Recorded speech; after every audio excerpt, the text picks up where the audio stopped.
Now, according to Marriott, given the shaky investment environment, investors should focus on managing risk and preserving capital. Mike Ronald from Marriott joins us on the line for more. Good afternoon to you, Mike, talking to us from Durban. Is that a good summary of your attitude? I think it is, yes, and good afternoon to you, David.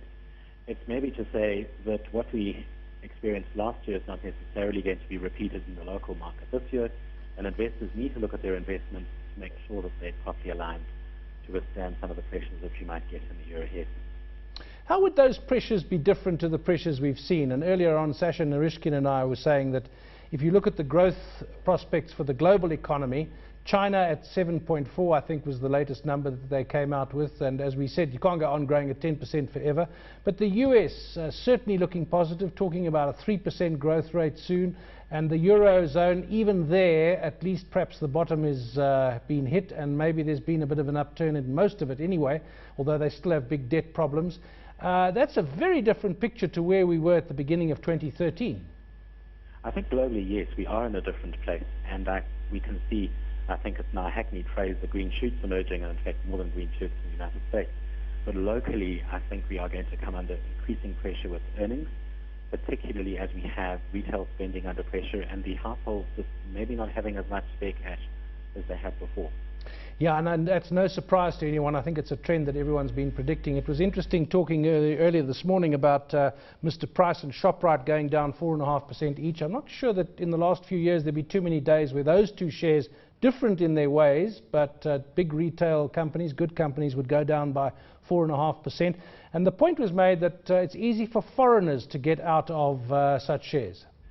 Yes, we are in South Africa is a very liquid market, as we know, and yes, we are susceptible to these flows. Of course, it's interesting, the share price going down, and yet the earnings reports from Mr. Price this year being very good.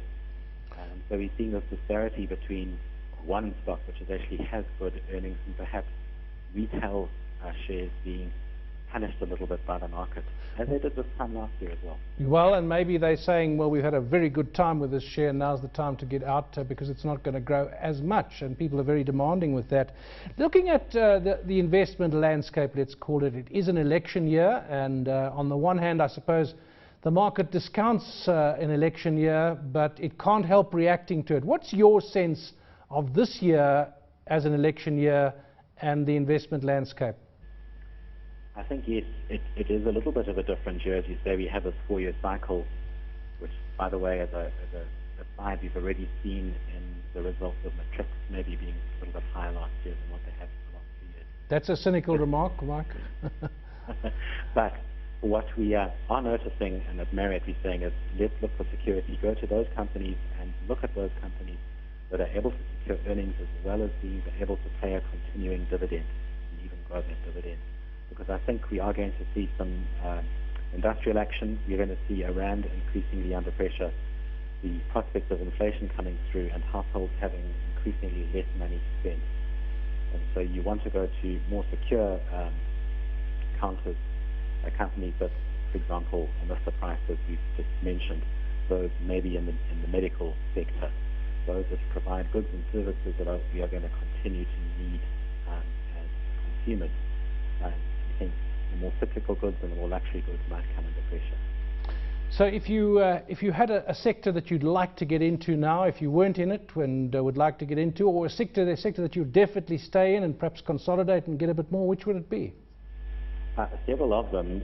We've mentioned one already, which has unfortunately been under market pressure, and that is the retail sector, those providing goods and services which are absolutely critical. And there you need to do a little bit of asset allocation and not go as a sector as a whole, but pick and choose particular stocks.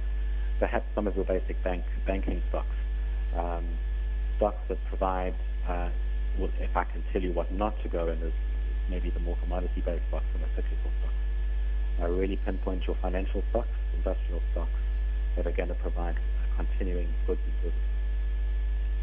That was Mike Ronald. Thanks, Mike, from Marriott, talking to us from Durban.